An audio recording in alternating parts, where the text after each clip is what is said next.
Mm-hmm. All good here? Yeah, we're good. No worries. Perfect. Yeah, ready to go. Welcome back once again, ladies and gentlemen, at the Cusp of Freedom, where we'll be sharing our perspective on why and how we became digital nomads. So you can grab it with a grain of salt, given that we all come back from different backgrounds and experiences. So without further ado, I'll jump right into it.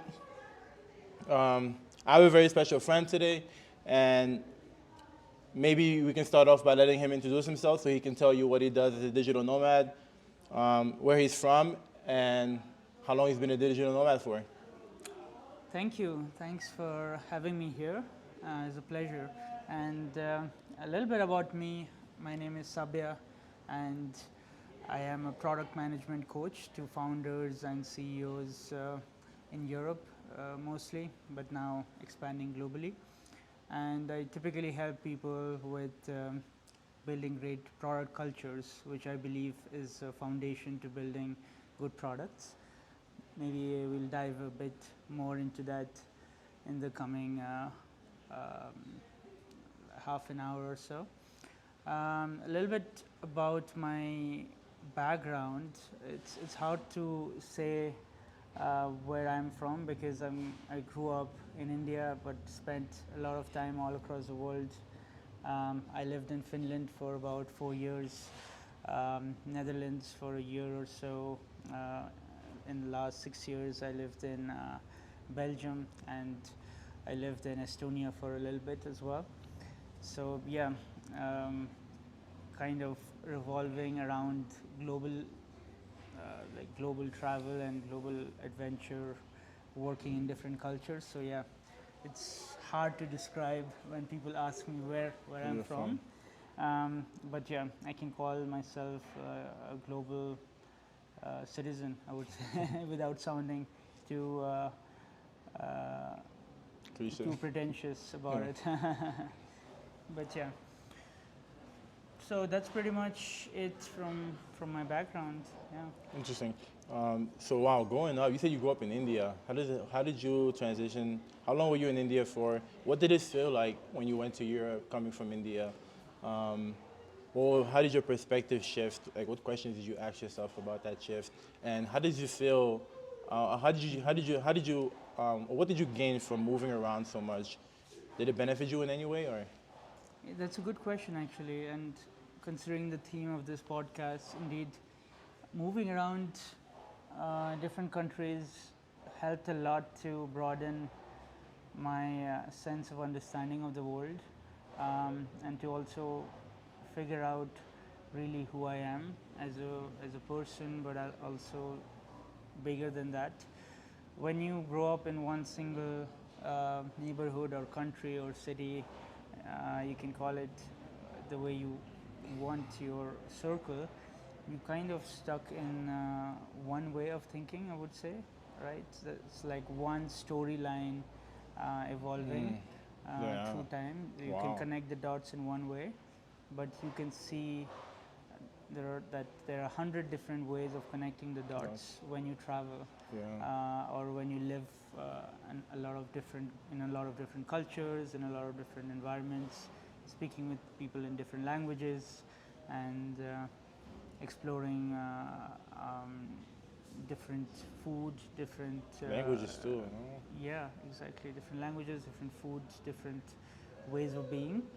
So you connect it in 100 different ways, Yes, and yeah. that really makes you, or at least made me, feel like everything Well-rounded. is a story, right? Yeah. I mean, you should not bound yourself to one box and just think that is it. There are many different perspectives, and Wow, that's yeah. strong. That's so deep. Um, yeah, that's very deep. Okay. So when you were a kid, you had that perspective. What did you dream of becoming when you were a kid?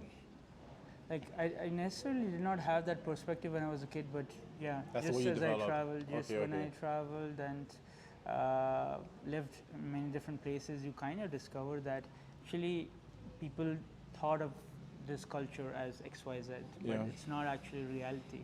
So you learn to see reality learn to know that everything is a perception, and that you can build your own way of Precisely. seeing the world, which Yeah. is more real.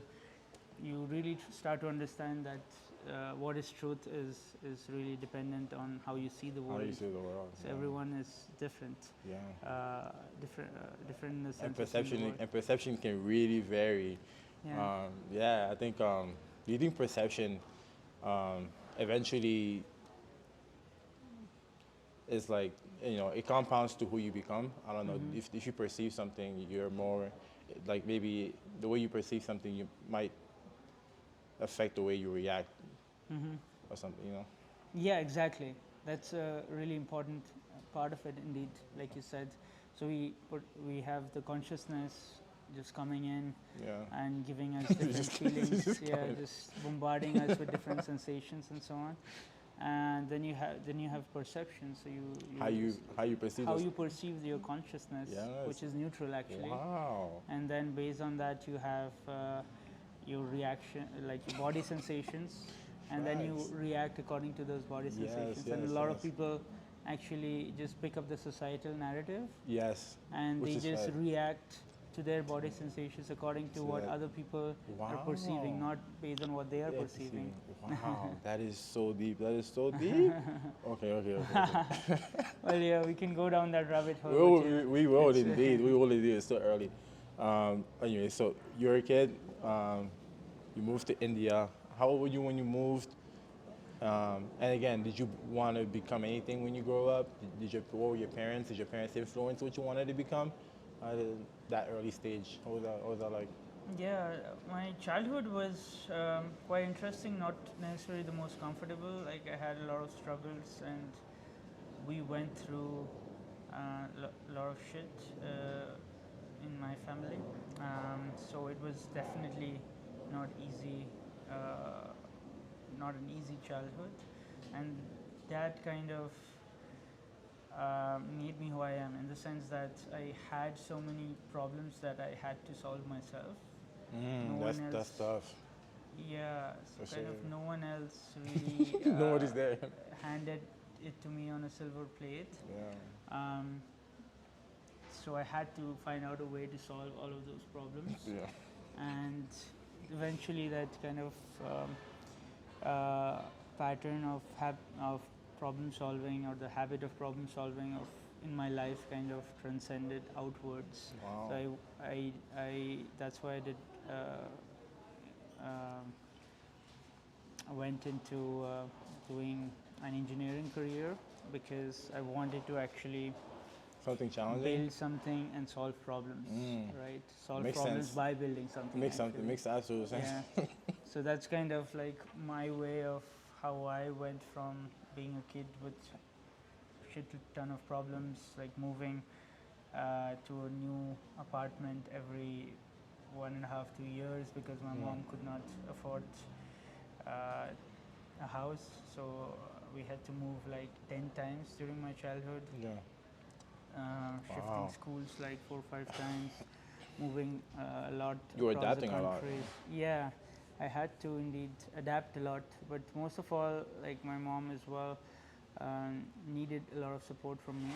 She had Yeah. to rely on me, so I had to also Solve that problem. solve problems for her and also for myself, which Yeah. she did not see based on that situation, and I Yeah. did not want to burden her as well. So that's kind of how I started to build this mindset that, okay, we have something, let's try to solve that. Yeah. Um, Yeah.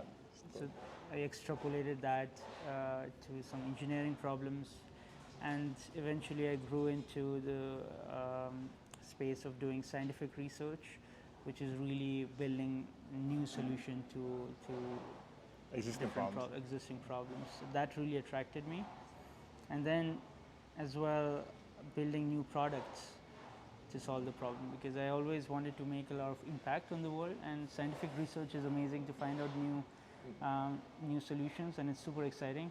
But I also wanted to actually have impact on the world, similar to the sort of changes I made in my life. Okay. And that's how I actually got into startups and entrepreneurship, product management, and so on. Okay. to really find out some of the biggest problems in the world and solve it. And step by step, I worked Oh, in I like that several mindset, bro. companies. Yeah, that sounds good. That sounds really good. Okay, okay, yeah. So you go to college and doing engineering. I don't know if it's computer engineering or electrical. I don't know what kind of engineering. It was mechanical engineering Okay. initially, but then I went into more 3D printing research and Okay. more Sound, fusing mechanical engineering with computer science. okay, sounds good. Makes sense. Makes sense. So, okay, for I don't know where you went to college, In India. but Yeah. India. Yeah. So in India, would you? How would you? Are there any precautions you took to go to college? Is it easy for anyone to go to that college, or can like what advice would you give to someone in India who wants to become a mechanical engineer? And like what precautions or what advice? Yeah, it's a interesting question, and part of answering that question is how fucking difficult it is to become an engineer in India, Yeah. because India has one of the most toughest engineering entrance exams to the universities. So Yeah. there are like um, 1.2 million students giving an exam to get into university with like only 10,000 spots available in the top universities. Okay. So you basically have to be in the top 1% Yeah. to make it to the top to the top make it in college. universities. So Okay. like my advice is just like it's super tough, so you just have to work hard and put in the work needed to get through that phase. Personally, kind of shut myself in a room for like 2 years. Okay. Did not have much of a life like when I was like 15, 16, Wow. 17. So really That's a like good disclosure. grinded it out. uh, yeah, The good old days. yeah, I don't really have much memories from that time. So trying to make up for it now. Good old days. Okay, okay, that's good. That's good. Okay, so after college, was it easy getting a job? What was the first thing you did? You said you got into research and stuff like that. Is that Yeah. after college? Or, Yeah, indeed, that's after college. So, or actually during college itself, I ended up working in a lot of labs. So what happened was, like, as I mentioned, it's one of the toughest exams in the world. The second toughest, I think, is in China, which also has a lot of students competing Top slots, for a tiny amount of seats. And yeah, I really kind of worked super hard during those 2-3 years to get in successfully in the end to one of the top 1% people who is in one of those top universities. And when I did that, I realized that like I have worked so hard now to get here, but everyone is just trying to do the same now too, like trying to kind of learn stuff and for the sake of getting grades, for the sake of um, getting a job in the end. So knowledge that everyone was acquiring in university for me was a means to an end, yeah, it means to gain that leverage. means to a gain, and I kind of did not agree with that. I did not follow the storyline of the mainstream people in universities who were just um, trying to do the same that they did before entering university, which is trying to just memorize stuff and just blurt it out in an exam. I focus more on learning and focus more on building new stuff and developing novel things, which I believe was the core of engineering. Yeah. So I spent a lot of time talking with different people, experimenting a lot with my hobbies and with my different interests during university in India. I did a bunch of different stuff irrelevant to what I was studying, but I also ended up doing a couple of research projects at one of the top universities in India, at the IIT. and during that I discovered my love for research. So I experimented with so many different things, but research was one thing that really stuck out because you are just uh, in the process of iterating on a vast body of knowledge which is already Out peer there. reviewed and out there, and you just take the knowledge and you build on top of that, Yeah, which is which basically, sounded way it's not like way a nicer. business. Yeah, it was not like a business that you just you file a patent which is proprietary and just keep it to yourself um, for your own gain, but you are really building knowledge for the global world, and and all the innovations in society today originate Yes. in some way from scientific research, which is Facts. super exciting. And I Facts. fell in love with that scientific thinking process that you critically evaluate everything, Wow, I like how you use a define that. scientific method. Yeah, it's a specific method called the scientific method. Are you aware of that? Do you iterate? Scientific method. Yeah, scientific method is basically you start with a research question. You start with a hypothesis in the beginning, and you run a series of experiments or simulations to test that hypothesis. Yeah. If it works, it's great. If it doesn't, you iterate based on that How about that? and constantly improve based on that. Mm. And that's something that I take into my journey in product management as well. Yeah. Really kind of not really focused on the ideas, but really focused on solving The problem. your problem Yeah. and iterating on Yes, because the idea, if you have to narrow down the idea to solve the problem. Is there a problem to solve? You know, is Yeah, there really a problem exactly. to solve? Yeah, Or exactly. Are you solving that problem? Yeah. that. Yeah, that That's- was very exciting for me. I took that scientific method and used it in different parts of my life. One of them was product management, but also during building my first startups. So that also started kind of during university, where I was part of the entrepreneurship society. I was one of the people leading the entrepreneurship society and calling a lot of entrepreneurs from all across India to come and speak on different topics, inspire the students, including us, to learn from them. And we used to have a lot of workshops and events and so on. So we learned a lot in that society. All of us worked together to share a lot of knowledge, which helped after university, because then I moved to Finland where I was doing my master. Wow.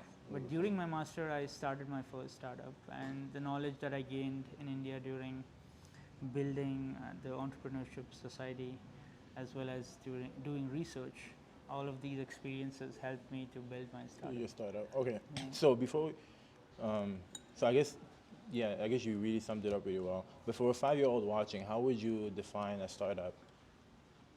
Like, what is That's a a startup? good question. Yeah, there are like 100 ways of defining a startup, but the way I feel is the best way to define a startup is you are essentially a temporary organization in search for a scalable and repeatable business model. So you test something as an MVP that might work, and you're a startup if you can scale that like hundreds of thousands of times. So if you're for example providing a service for hairdressers in a city, you should be able to provide that service in Obviously. 100,000 cities, right? So Yeah. you can All just over scale globally, that globally. That's a startup. But So- if you just have a like one entity, for example, a shop in one city, that's just a small business. That's not repeatable. That's not scalable. Okay. It's not even. It's not even. What's it called? Multi-location. What's that word? There's a word for it. What's it called when you have? Is it I got it. multinational companies? No, when you have multiple chains. Damn it, there's a term for it. I forgot the term. Franchisees? Yeah, franchises. Damn it. Okay, yeah, franchises. It's not even a franchise is not Yeah. a startup. But so in that case, I guess the idea of a startup really evolved with the development of the internet, no? Because Yeah, kind of. And now it's because of the globalized world as well. Hardware startups can also scale fast. it's a good perspective. So, yeah, it goes beyond the internet now. But indeed, But how were startups like go? also like in the 1980s and 70s, like Apple was a startup because from the beginning they had a vision to create one of the biggest computer companies in the world, and they scaled that as well, right, successfully. So yeah, it could be internet, but it could be hardware as well. But really depends on the mindset. I think startup is all about that growth mindset. That's why Yeah. growth is so important. Yeah, okay, Startups. we'll dive into that in a second. Um, so, right, you started your first startup. Um, what was the problem that you were trying to solve? How long did it take you to reach your MVP? Mm-hmm. And Yep. Yeah. did you have a co-founder? Did you, like, I don't know, what was that process? Yeah, that was a very interesting problem to solve. Not necessarily a problem a lot of people expected us to solve because we were in our early 20s, um, team of 4 men, right? And we were solving a problem of active urban parents who just had a kid, just had a baby, and they want to go around their city or explore life without any constraints. So Okay. freedom of mobility after they have a baby. That was the problem we were solving. That's an interesting problem because I met digital nomads to which I told my idea about, and they were like, if I'm able to help them, because they had kids and they were traveling with the kids. So that was like, they were mentioning this very problem. Okay, so anyway, so I was just saying off topic, but you were trying to solve that problem, and how did you approach that? Yeah, a lot of people face that problem, and like what we noticed while traveling around Europe is that a lot of young parents, when they are traveling, let's just say in public transport, taking the metro, taking the trams across Europe, and buses and so on, they find it really hard to navigate with a baby stroller, right? So that baby stroller was kind of like a crutch for a lot of people Yes. because it was big, it was bulky, it was not easily Compact. something that it can be made compact, yeah. And also the kid was, the baby was always in it, which made it harder for a person to navigate that device, which is a stroller with the baby inside. So they always had to look for help from strangers and so on. They did not fully feel self-sufficient while getting around with their baby. And we, from the beginning, wanted to build a solution which makes it as easy as possible to take your baby anywhere and to experience freedom with your baby. Okay, that's a good one. So we built a baby stroller that transformed into a baby carrying solution, a backpack or a handbag in less than 5 seconds. So one single movement, it transformed into a baby carrying solution. Okay, that's a good one, bro. I want to know how you got to that product. How did you design it? Yeah. How did you conceptualize it? How you bring it? Yeah, it's like I said, like it's not an obvious solution for like obvious product for people who are in the early 20s to build, right? Yes. No one expected us to build that, but we just saw that problem, and also related to my background, I saw that this is a big problem that I would have eventually, and I wanted to solve it right away. And the solution came from the fact that a lot of parents that we interviewed during the process of figuring out the biggest problems they had with mobility and figuring out how they get around, all of them complained about the same thing, that the baby stroller was very big, very bulky, and it was really hard to like navigate by themselves. There were a lot of solutions in the market available, but they were kind of all the same. So baby strollers didn't really change since hundreds of years, right? Since the 1700s, Yeah. it just kept staying the same. Yeah. And we noticed that the industry was really ripe for innovation. They were not really looking at new solutions. It was more of became a design product than a technological product. Yeah.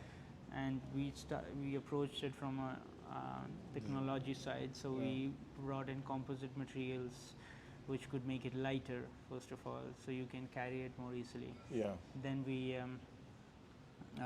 used a lot of different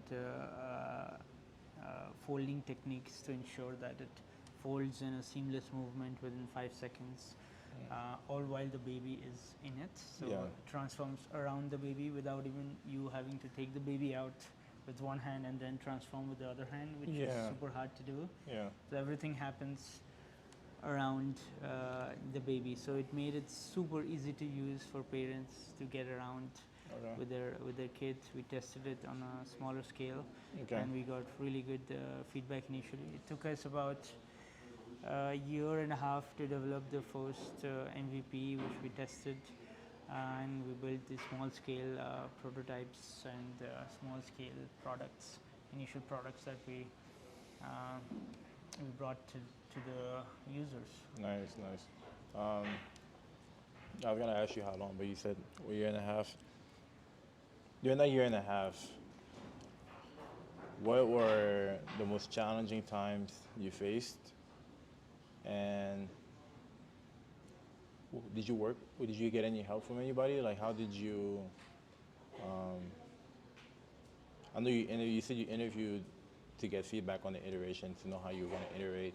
When you had the visual, when you visualized what your iteration would have been like, given the feedback you got when you began developing, how long in the process until you started the company, and what were some of the most challenging times until you reached that MVP? Yeah, the biggest challenge was people's perception that this is the only solution available in the market, and there could be something better, there could be something new. And I guess all entrepreneurs out there face a similar problem, right? When you're bringing to the market a completely new solution, it's hard to position that new solution relative to the other offerings, Yeah. and really trying to figure out which bucket do people keep the solution in. Yeah. So we ended up selling the problem, right? And I think that's the best way to deal with such a similar situation. You don't necessarily Wow. have to sell the what, you can sell the why. Okay. Can you sell both, or does it? Yeah, you can absolutely. You have to sell both. In the end, people buy the product, but you start with the why, like Simon Sinek, right? Wow. You get them hooked. Yeah, you Like get them Simon says something. Yeah, like Simon Sinek, right? Have you seen that TED talk about? I think I starting have. with why? I think I have. I He think I also have. has a book on it, I think. Sell the why. Yeah. Okay, I'll take that advice. I haven't Yeah, selling. it's I haven't a selling. interesting way to look at it, right? I mean, try to pitch the problem that they have, and trying to get them to solve that problem, and then show Offer a them the solution. product. And if your product is new, there is no other Product. I sell that great solution. products that are solving. They could, of course, there are many products that indirectly solve the problem, or you can combine the problem. Combine different products to solve the problem. Or use this one product. Yeah, or you make it super easy and convenient that one product solves it, Everything. and that's what we were aiming to do. Yeah. You were reinventing the wheel, basically. Which Mhm. is a Yeah, hard, which is yeah. a harder thing to do Yeah, than having a absolutely. startup. A much harder thing to do. Yeah, indeed. So a year and a half, that was the hardest part, just going through regardless of what everybody thought, just sticking to your belief and the problem and the belief that there was a problem to solve. So when you launched a startup, what are some precautions you took before you launched, and what was the reaction to the market after you launched? Yeah. The biggest one was the safety part, right? Because it's a baby product, and you have to be safety first. The Yeah. baby is the most important part of the parents' Yeah. lives at that point, and you have to ensure that product is foolproof. So we had to go through some safety certifications to get to that level, which was Is that what hard. took so long? It was hard as an initial small startup to go through that phase. So Yeah. that's one of the reasons they say hardware is hard, because there's a lot of additional stuff that you need yeah. to do. Like in the software, you can build quick MVP in a month Yeah. and ship it. But in a product like this, you have to have small scale MVP, then test it with some users, then get Iterate. another version, then another version, until you get to a point where you can test it with a baby, Yeah. and then ensure that the certifications are in place so you can actually have a small scale production that can be rolled out in the Bravo. real world. And that's hard. I've worked with another hardware product before, which was for ABB. So I was a PM in a moonshot team of ABB, and we were tasked with like one of the biggest problems that we had ever faced till then, which was that the ship is powered by the propeller, Okay. right? It's kind of the engine of the ship, Okay. and it consumes 40% of the energy. So the efficiency is only 60%, and 40% of the energy of that propeller used to move the ship is being lost, Yes. right? And our task was to Make it more efficient. take inspiration from nature to make it way more efficient. Just take inspiration from nature. Yeah. What? Yeah, exactly. Okay. It was an interesting problem because if you look at a lot of different industries, a lot of people use biomimetics, which is like simulating nature, right? And if you look at nature, it's already so Sustainable, yeah. sustainable, but also like so hyper efficient, Yeah. like thanks to millions of years of evolution. Yeah. So instead of reinventing the wheel, which we were doing with the propellers, it's just a bunch of rotors just rotating around Yeah. at like super high speed RPM, right? So it just Like brute 1,000 force. RPM. Yeah, Okay. like super high RPM, and it's a brute force solution rather than a elegant natural solution. Yeah. And we wanted to That's where the efficiency is lost, or the energy is lost. exactly, and we wanted to take inspiration from marine creatures, and we worked on it on this project. And at the end, we simulated a whale fin, Yeah. or Like, a dolphin's tail. Yeah, Yeah, it takes and like guess the efficiency that we got in the end. well, what was the beginning was 60/40, right? 60 lost. 60% was the efficiency, Okay. so 40% loss. Okay, I think this one was 5% loss. 90% efficiency at least. You kind of you kind of the 89% was the efficiency that we got. Yeah. So it was like about 50% More. increase Yeah. than before, and it was super interesting journey to get there because we went through the process of taking inspiration from like thousands of different Wow, types but you of guys fishes did it. and animals. So that's like a solution that could have been the first solution, even if they had just taken the right approach. So do you think that there are a lot of loopholes like this in the market today? Do you think a lot of current solutions were inspired by the wrong approach, and that if more people had the opportunity to pursue startups, like it had a real opportunity to pursue startups, a lot of these current solutions could be either reinvented or even like either reinvented or even iterated upon so much that it becomes a completely new solution? Yeah, it's a good question, and that's why the scientific method is so important. You have to critically think about everything and evaluate everything and question everything. Does that work with every approach? Is that a blueprint starter method or something? Does it? You mean the scientific method? Yes. I don't know if it's an actual blueprint or something, but it's just a sort of philosophy that I use, and I think a lot of people, other people as well, use who are successful. A lot of people call it the first principles. Yeah. Elon Musk, for example, he talks a lot about the first principles, where you go down, ask why hundreds of times until you go to the foundation, and then you work from there back to the actual great solution that could be.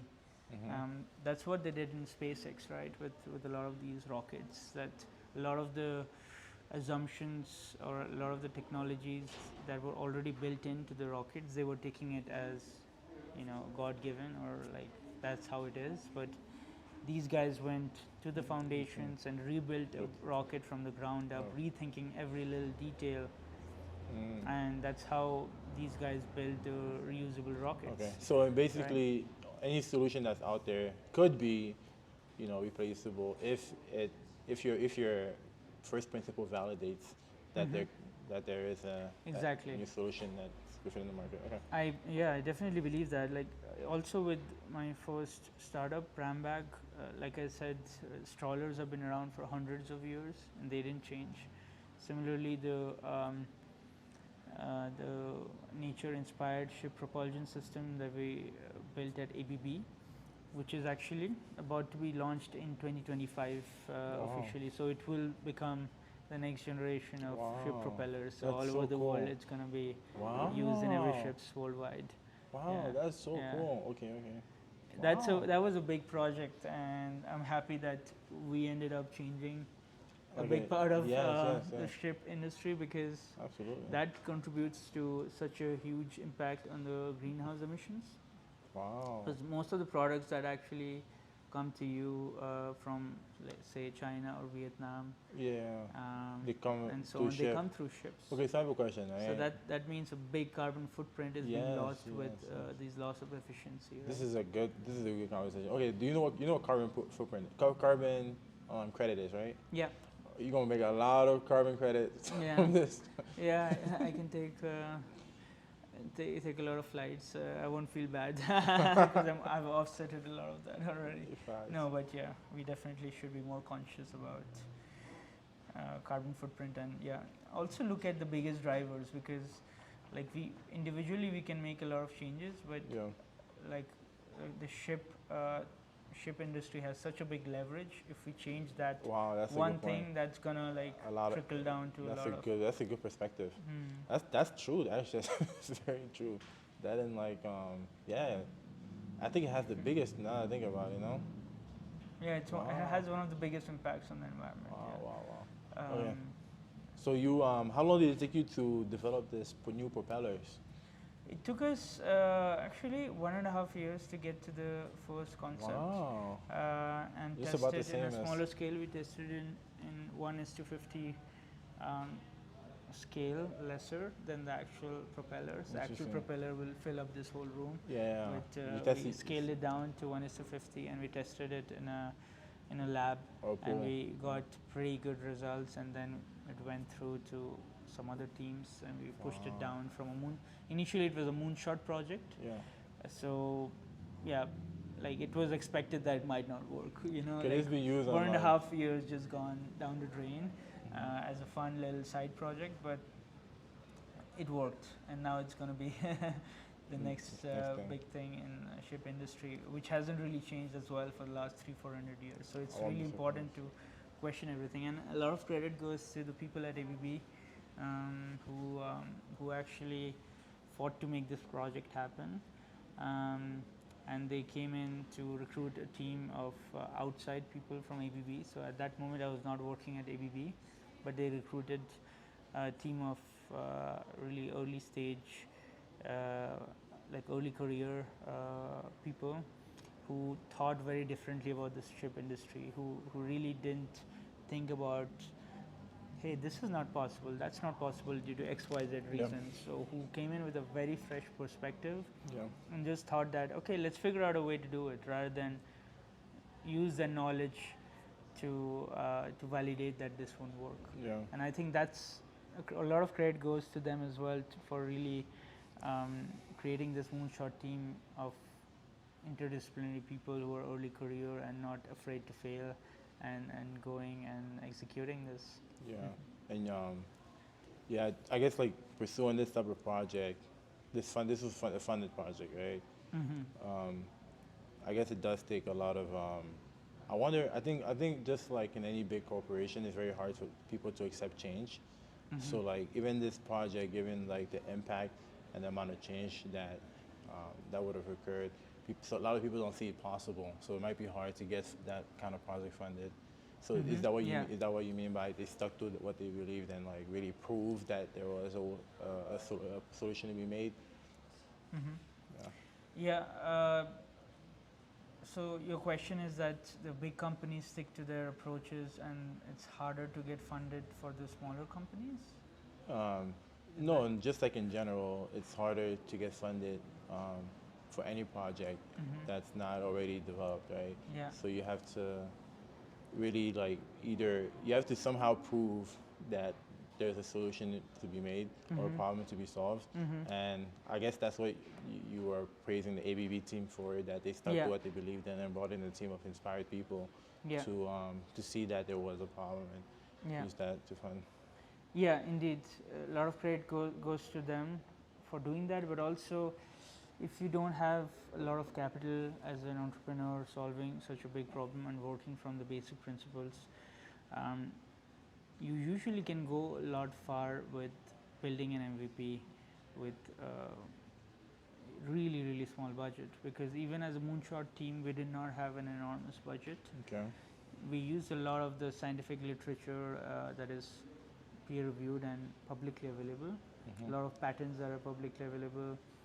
We use a lot of facilities from the universities to build the prototypes and to test the prototypes at cheapest possible way. So there are a lot of ways to figure out how to get there. At a If lower you- cost. Yeah, yeah. If you have a strong why behind it, so it again comes behind your personal mission of Yeah, your that's product, tough. uh, vision that you have, and then figuring out ways to get there. Yeah, that's deep. That's deep. Okay, so wow. Yeah, I agree. I totally agree with you, bro. Yeah, I mean, a lot of people think that like you need enormous amount of funding to build game-changing products, but Yeah, actually you can don't. do it You on can, a smaller yeah, scale. you can. You absolutely can. If you really have a strong why or will or whatever you want to call it, you'll Yeah, figure solving out. a big problem. You'll Yeah. figure out a way. Yeah, Yeah, indeed. absolutely. So yeah, you did your first startup. I'm guessing you had the same approach of principles where you figured out the problem, you made sure you lowered the cost as much as possible until you got your MVP, so that you survived that war and launch, and then you repeated the same thing. And I'm guessing on your second experience, it might have been a harder project, but because you had previous experiences, that's smoothed in the process. So after that, what did you venture into? Yeah, actually ABB happened before my startup, so that was one of my. Oh, that was first- before? Yeah. Okay, so that inspired your startup to go smoothly. Yeah, then Interesting. that really gave me a lot of confidence that you can build something from scratch from a small budget and make a big impact. That makes And sense. I wanted Okay. to, yeah, I wanted to create something to make a big impact on the world, and that could scale. Oh. Eventually, our startup did not work.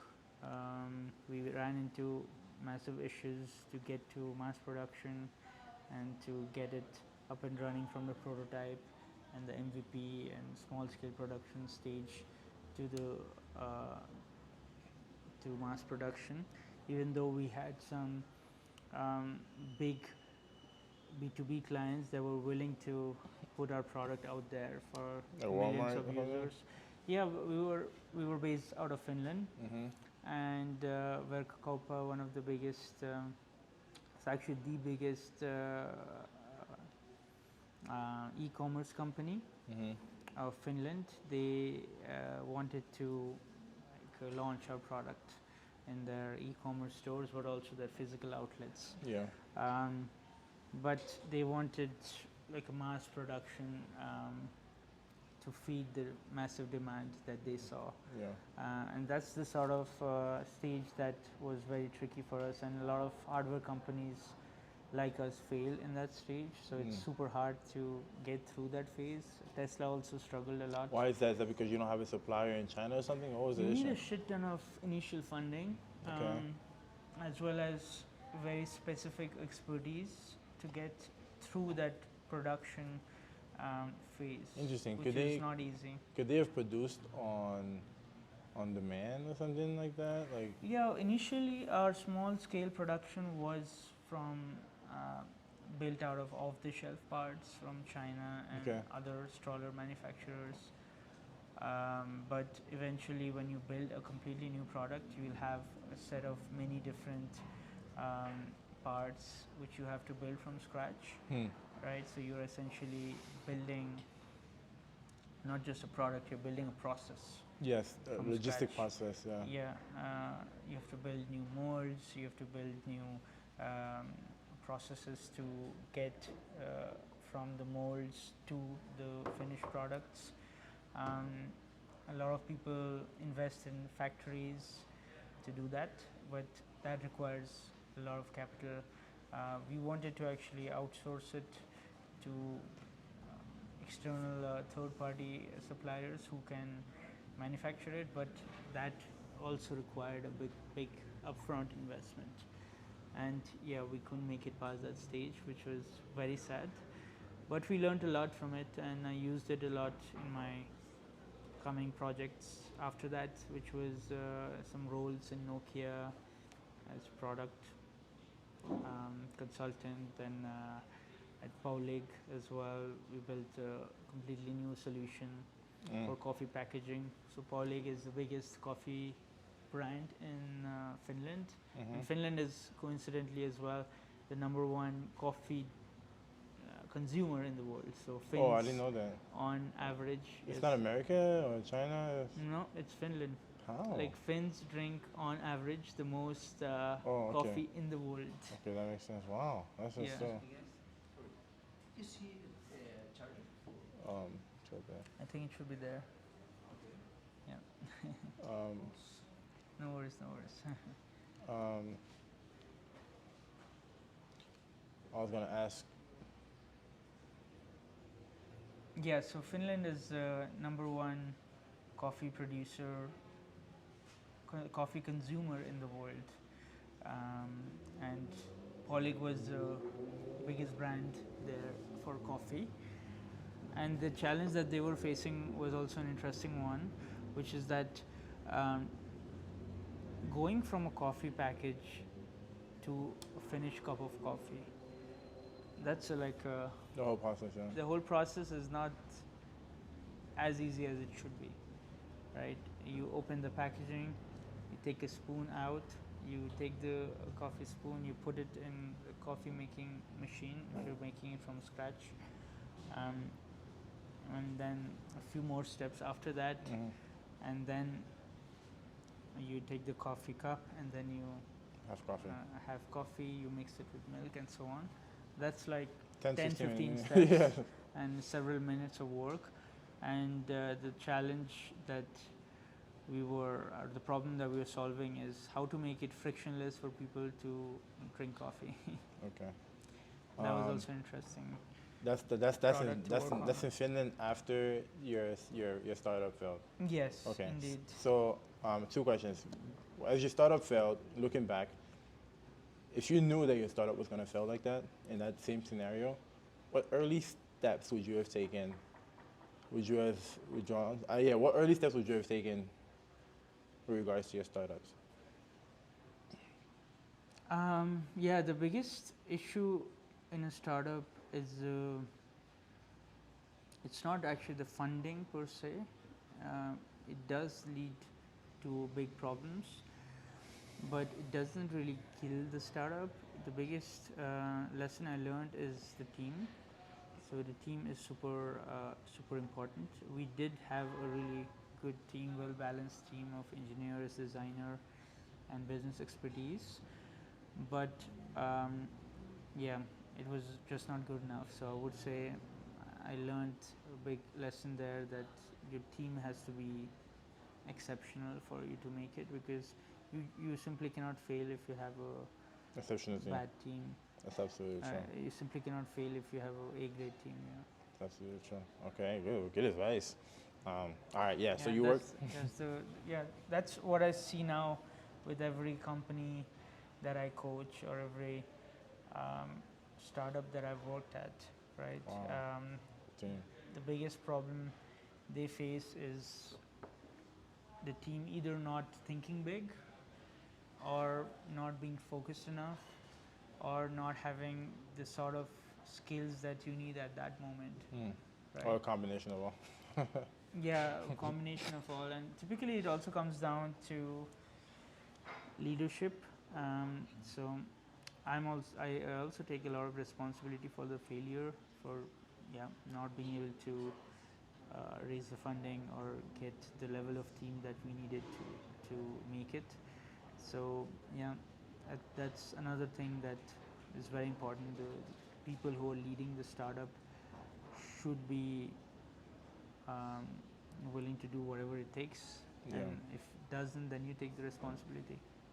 Facts, big facts. So you're working at this company in Finland. Is it, you're still, I guess you're passionate about your jobs all the way up since you're out of college, you're passionate, so it doesn't feel like work, you're living the dream. Yeah. You're basically a digital nomad straight out of college because of that. So you work in Finland for how long? You in Finland for how long? And how would you define your role in that moment? I was based in Finland for about 4 years or so, and spent a bunch of time there with all these companies as well as my own startup. And eventually, what happened is that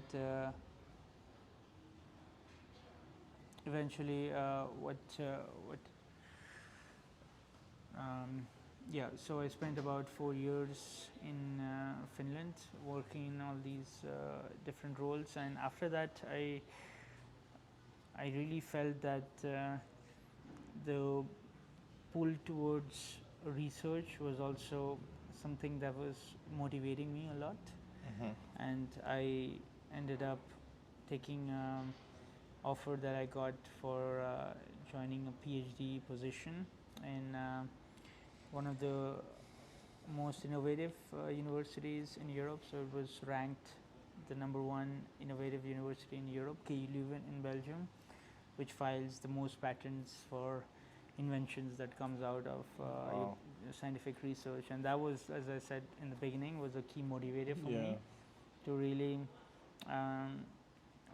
make an impact on the world through the different new novel creations that you have.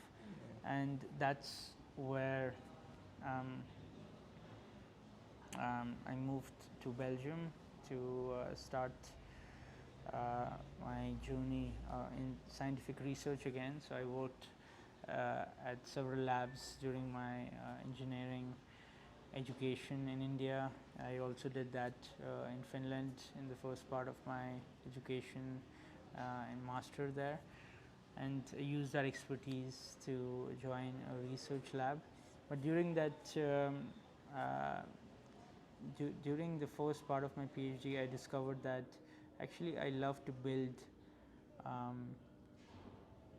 products and dabble in many different projects than really going deep, significantly deep into. So you feel like you were one going back tiny and area. forth between product development exactly. and So research, yeah, exactly. There were two kind of parallel and they're related in a sense. worlds that were going on in my life. Like one was research interest, and one was building products and startups, and bringing new ideas and products to market. And I discovered that the second one can actually lead to more impact on the planet than doing scientific research, at least from my side. Absolutely, I agree with you. Yeah. Even though scientific research has more brain power, I think, but it's just so much slower. Yeah, it takes a long time, but also nowadays the academic system is a little bit broken in the sense that the people who work in academia, they are more interested in publishing papers and doing so in top ranked journals than actually making impact, because the incentive. So here's how academia works as of today. So you are a PhD researcher, you finish your PhD, you become a postdoc. Postdoc is basically you're searching for like a permanent or temporary research position at a university, which could be a professor. You start with an assistant professor, and then you work your way up to tenure. But to go from a postdoc to tenure, you have to publish a lot. Oh yeah. Right, and the more you publish, and more you publish at top journals, The the easier better then. your better your career path and faster your career path will be. So the incentive is actually publishing, Yeah. and not to build It's real game-changing solutions. That's true. Right? You can just do a project and split it up into like 5-6 papers, and that's it. Right? You're not incentivized to create more and more new projects and have A bigger impact than what yeah, on the paper. bigger impact and like lesser publications Yeah, per project. Unless you're a superstar, like if you get like a Nobel Prize, then you have that freedom, but yeah. otherwise you don't. And I discovered that Most people a don't. lot of professors don't end up also spending a lot of time doing research after they get tenure because they have so much of administrative work. So the whole system felt like not something that I naively thought of in the beginning, that Yeah. you would build And change solutions faster in the Yeah. science world. I think that's the way it should be, though. I think in the science world, you should be able to do research, do science, and bring that solution pretty quick. As fast as it is with software, because software is science as well, right? Yeah, exactly. Yeah, exactly. At the end, So it is. I think, I think this is also like, you know, you can't really say something's good or bad. I think it's more of like, you know, maybe the science research papers can help somebody build a startup, or people Yeah. can use that knowledge. Maybe that's what they're. I feel like if you're incentivized to publish papers instead of doing big things, maybe that's what you're meant to be doing. You know, you're meant to be publishing papers. You know what I mean? Yeah. So there's that. I think So if you want to build some big solutions, you will go down the path you went down. Yeah, So, indeed. so you thought about it, so yeah. Indeed. Yeah, you put it in a really good way that like your kind of life that that you envision for yourself kind of finds you in the end. Yeah. Like if you want to build new products and new solutions, you eventually find that you end up somewhere along your Along career the in lines, that yeah. path. And I made that conscious decision in the very beginning that I was really missing the culture of startups and building new products. So how did you switch back? How did And you go I back switched from back. science to startup? Yeah, so I got this very interesting offer at that time, which was from the startup in Belgium called Academic Labs. So what they were doing is they were building the Google for Science. So combining all the publicly available research group information or the university information. Oh, I see. They were building like a directory or a social network that brought together. ChatGPT. No, I mean- not really. Like that was like pre-AI age, Okay, so that okay, was okay. like 2019. That's a good 2018. endeavor, though, to make it that. Yeah, kind they of- were building like the LinkedIn for science, Yes. and like I had a lot of expertise and a lot of insight into how science works. Yes. Having worked in academia and scientific research, I also built my own startup and products. So they offered me a head of product role, which was a really interesting role for me to take that startup, which was in a very early stage, and grow that. So I end up accepting that role and dropped out of academia to join it, and it was a fun role. I mean, again, as a startup, the first thing I saw there was they were building for a long time without getting validation. So the scientific method was not really It being worked, followed. yeah. Like it was Yeah. just like First the principle. CEO telling the engineers what to build for a long time.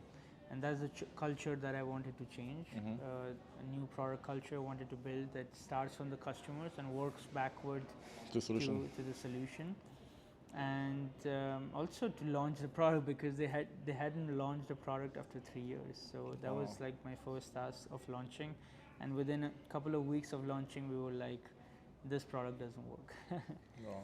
LinkedIn for Science doesn't work, but we did find a lot of pharma companies looking to get data on who's doing what across the scientific ecosystem. Interesting. And because they had this team within their companies, external innovation team, which takes months to find them information about for example, the experts in a particular topic. Mm-hmm. And here we had this LinkedIn for Science at that point, where you can get profiles of basically any research group on the planet or researcher on the planet, and that was interesting to them. So we ended up pivoting from LinkedIn for Science to the Google for Science, where we plugged into basically all the R&D databases from all across the internet, as well as thousands of websites of universities, of companies and startups and so on, and brought together all of that information into one platform. And based on that, you can ask a lot of questions. Based on that data, you can get a lot of insights. So it became the Google for Science, which really took off during COVID. So we had to pivot and relaunch the product during COVID, but then it really became so successful. Almost half of the top 20 pharma companies started to use it, including the COVID-19 vaccine teams of Johnson & Johnson and Moderna, who used it during developing the COVID vaccines. How did you find those clients? Did you just put it out there? How did you reach out? It was super hard. It was super hard. Initially, we barely had any users. So, like, it's again that using the YC advice of doing things that don't scale. So, reaching out personally to a lot of people who are early adopters in pharma, because a lot of people don't really like startup and not sketched out solutions, not fully sketched out solutions. They're used to these enterprise tools. So we had to find a lot of early adopters. So part of my role as product, the person leading the product team, was to actually find who our personas were and to find who is actually going to use the product. So I did a lot of campaigns across LinkedIn to find different types of users with different job titles and so on, recruited them to use the product. And after they use the product, I got a lot of early stage data and insights to iterate on the product. And eventually we figured out, okay, these type of personas are never going to use the product. So we completely forgot about them.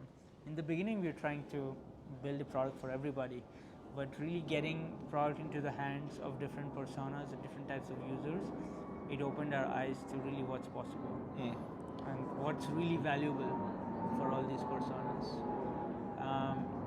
And then we iterated based on that, and we got some early adopters which became customers because they loved what we were doing, and then they recommended it to the other teams, and then it grew from there. So it started with the small teams, and then it went to multiple teams, then it went to a department, and it went to a global subscription, which is pretty lucrative in pharma because they have a lot of money. So that's how it scaled.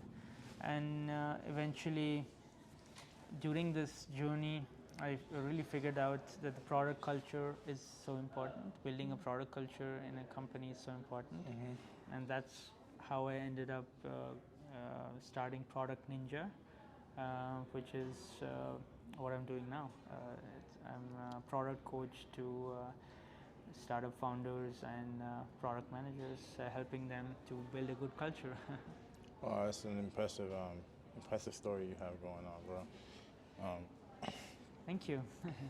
Shall we take a little break now and come back a bit later?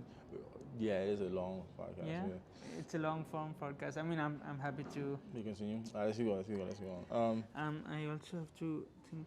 Yeah, I have to go soon to. Let's take a break. To a salsa class. So. Okay, let's take a break. Maybe we can jump in late afternoon. Yeah. Yeah. Yeah, it is. But it's super fun. Wow, that was 1 hour. This is about to be a 2-hour podcast, bro. All right.